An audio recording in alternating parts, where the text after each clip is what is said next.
kweli. Assalamu alaikum wa rahmatullahi wa barakatuh. Kwa majina naitwa Sheikh Saleh Omar Titi. Mimi ni amiri mkuu wa Ansari Sunna hapa Tanzania. Iko makao makuu yake yako mkoani Singida, Singida Educational Salafi Islamic Center, kwa kifupi SESCI. Wanahabari, nimekuiteni hapa kwa ajili ya kutaka kuwasilisha jambo muhimu, hususan linalohusiana na nchi yetu. Kama mnavyokumbuka wanahabari, Oktoba 29 kulitokea machafuko ambayo yalitushangaza mpaka tumebaki sisi viongozi wa dini tukijiuliza, tangu nchi hii imepata uhuru 1961, wakati huo Mwalimu Nyerere ndio akiwa ni kiongozi, aliweza kutuongoza wote. Nchi hii ina Waislamu, ina Wakristo, ina wapagani, na wamepita viongozi mbalimbali kutoka Mwalimu Nyerere mpaka kufikia kwa Daktari Samia Suluhu Hassan. Hatujawahi kusikia vurugu za namna hii. Lakini kwa nini nimekuiteni waandishi wa habari? Nimekuiteni kwa sababu hili jambo limetushangaza. Uchaguzi ni haki ya kila Mtanzania, ni haki ya kila Mtanzania, mwanamume na mwanamke, na ni jambo la kidemokrasia mtu kumchagua mtu anayemhitaji. Lakini kinachotusikitisha, kuna baadhi ya viongozi wenzetu wa dini, hususan watu wa Kanisa Katoliki, mimi nawataja bila aibu, kwamba wametushangaza. Na waona kwenye mitandao maaskofu wakizungumza na wakituhumu na wakishinikiza watu kuvunja amani. Hili jambo limetusikitisha sana, na mpaka tukafikia kujiuliza, sisi wametawala wa marais wa Kristo, kwa sababu bahati nzuri sisi nchi yetu si ya kidini. Tunawaheshimu viongozi hao. Mwalimu Nyerere tulimheshimu, alitawala Mkapa, tulimheshimu. Dr. John Pombe Magufuli alitawala, tulimheshimu. Lakini mara nyingi sisi tunaanza kujiuliza, hasa viongozi wa dini wa upande wa Kiislamu, anapotawala Muislamu kunakuwa na minong'ono, jambo ambalo si haki. Kwa mimi nazungumza haya kwa mapenzi makubwa kwa wenzetu hawa, kuwataka kuwahusia kwamba nchi hii ni yetu sote. Lakini kama mtu ana jambo lake la ambalo anahisi kwamba anahitaji kupata utatuzi, au anaona kwamba amedhulumiwa, watu kidesturi watu watakiwa wakae mezani. Lakini tunashangaa watu wanarusha maneno kwenye mitandao ambayo yana viashiria vya uvunjifu wa amani, na hatimaye tukaiona kabisa amani ya nchi yetu inavunjika Oktoba 29. Jambo hili si jambo jema. Ndugu zangu waandishi wa habari, nimekuiteni kama nilivyoanza kuzungumza, mambo haya yanatusikitisha. Haya, watu wamedai kwamba wanafanya maandamano. Kwa nini ufanye maandamano siku ya uchaguzi? Kwa nini usitafute maandamano ya kudai haki zako? Kwa sababu siku ya uchaguzi ni siku ambayo ilitangazwa, Watanzania wote walikuwa wanaijua.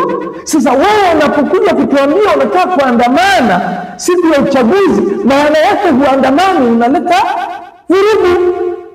Kwa mfano, sisi tulisimama misikitini kuwahamasisha waumini wetu siku ya Oktoba 29 watoke wakapiga kura, na hatujawaambia wamchague nani, tumewaambia wachague viongozi wanayowataka.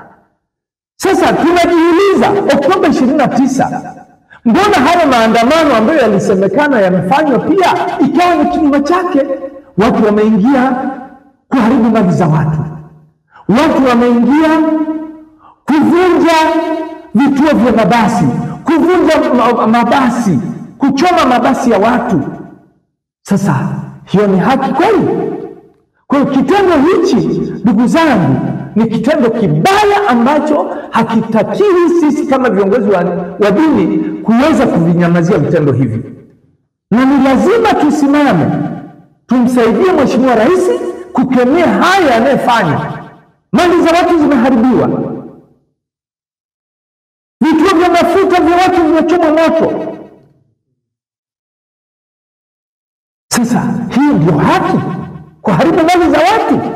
Ndugu zangu waandishi wa habari, kuna mambo mengi ya kuzungumza kuhusu nchi yetu, hususan sisi kama viongozi wa dini tunasimamia swala la amani, na hatuwezi kuvumilia watu wachache wakatuharibia amani yetu. Kwa mfano, tunazidi kushangaa kelele ambazo zinafanywa na ndugu zetu hao baadhi ya maaskofu. Sisi kipindi cha nyuma hapa kuna mwanasiasa maarufu sana na alikuwa mbunge, aliwahi kupigwa risasi hadharani, lakini hatukuona kelele zipigwe kama hizi kelele ambazo zinapigwa sasa hivi. Tunaanza kujiuliza kuna nini nyuma ya pazia?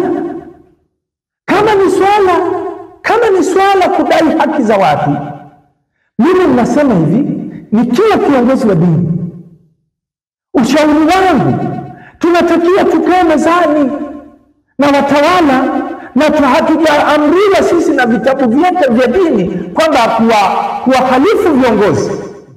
Ni lazima tuwatii viongozi walioko madarakani, lakini njia hiyo sahihi ni kukaa mezani na kuyatengeneza mambo mezani.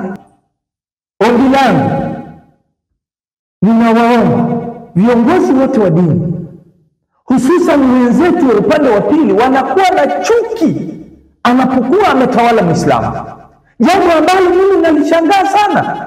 Sisi Waislamu hatujawahi kumvunjia heshima Mwalimu Nyerere, wala hatujawahi kumvunjia heshima Mzee Mkapa, na wala hatujawahi sisi Waislamu kutoka viongozi wa dini tukimsema vibaya Daktari John Pombe Magufuli.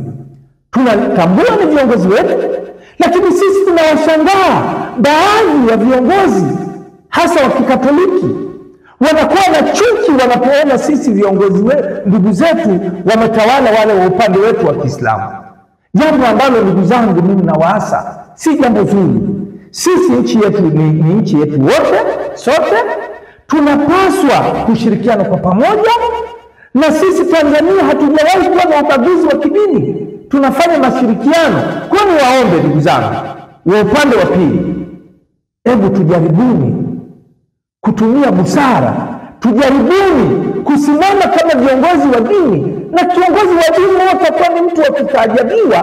Wewe ni kiongozi wa dini alafu unapenda unahamasisha vurugu au unahamasisha heshima za watu kuvunjwa. Ndugu zangu waandishi wa habari, nataka nikumbushe jambo moja la mwisho, na warejesha wote wale waliokuwepo wakati wa Mwalimu Nyerere, watakuwa mashahidi na kuniunga mkono. Wakati Mwalimu Nyerere anakuja kuwa rais wa nchi hii, yeye mwenyewe kwa kauli yake anathibitisha, ndugu zangu hao Waislamu wamenisaidia sana na wameniombea dua. Hayo yote yamefanyika na Mwalimu Nyerere mwenyewe kwa kauli yake amewahi kutamka wazi hayo. Sasa tunashangaa haya ambayo nyinyi mnataka kutufanyia ndugu zetu, na sisi hatujawa na chuki na nyinyi, tunashirikiana na nyinyi, na mpaka tumefika sasa hivi kuna kitu kinaitwa dini mbalimbali, tunashirikiana Wakristo na Waislamu. Sasa mimi nawaasa na nawaomba ndugu zangu, hii nchi ni ya kwetu sote, hebu turudi kuwa wamoja. Pale mtu anapoona labda kuna haki fulani anataka kuidai, basi atumie njia za kistaarabu, njia za kukaa mezani. Viongozi wetu hawana tabu. Niwakumbushe tena ndugu zetu hawa ambao wanataka kuleta ubaguzi kwenye nchi ambayo hatujawahi kulelewa hivyo. Kwa mfano, nawakumbusha maneno ya juzi tu ya marehemu Magufuli. Magufuli aliwahi kutamka hadharani kwamba Waislamu ni watu wazuri sana. Maana yake nini? Alipotamka Dr. Magufuli Waislamu ni watu wazuri sana, maana yake tulikuwa tunamuunga mkono. Hatujawahi kumuingizia sifa mbaya, hatujawahi kumchafua, na tumejaribu kumpa ushirikiano mkubwa kama rais wetu wa Tanzania wote bila ubaguzi.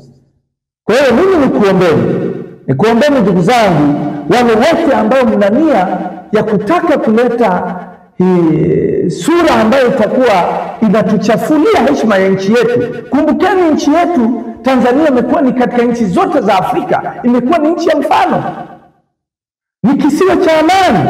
Kwa hiyo nakuombeni ndugu zangu, tuidumishe amani yetu na tusikubali kumpa mtu yeyote nafasi anayetaka kuleta viashiria vya kuvunja amani yetu, kwa sababu hili ni jambo la Mwenyezi Mungu, limeamriwa na Mwenyezi Mungu. Lakini pia hakuna mwanadamu mwenye akili timamu ambaye anaweza kuruhusu nafasi ya uvunjifu wa amani. Natoa mfano wa mwisho. Juzi hapa imetokea vurugu Oktoba 29. Tumefungiwa ndani siku 3 kwa ajili ya usalama. Mambo yaliharibika, watu wanalala njaa, watu wamepata matatizo mbalimbali, watu wamezidiwa na maradhi, kwa sababu huwezi kutoka kwa hofu ya nini, ya usalama. Hebu tujifunze kutokana na haya ambayo yalitokea juzi. Sisi si desturi yetu wa Tanzania, na kuombeni sana tusimame wote kwa umoja wetu, kwa upamoja wetu, kuhakikisha tunamsaidia Mheshimiwa Rais wetu Daktari Samia Suluhu Hassan pamoja na wasaidizi wake.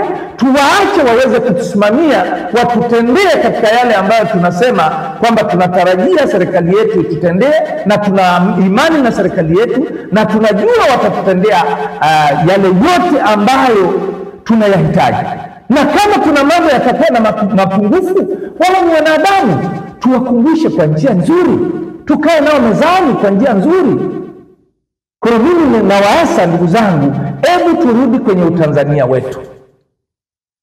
Tanzania kwanza, mambo mengine baadaye. Amani kwanza kuliko kitu kingine chochote. Kweli.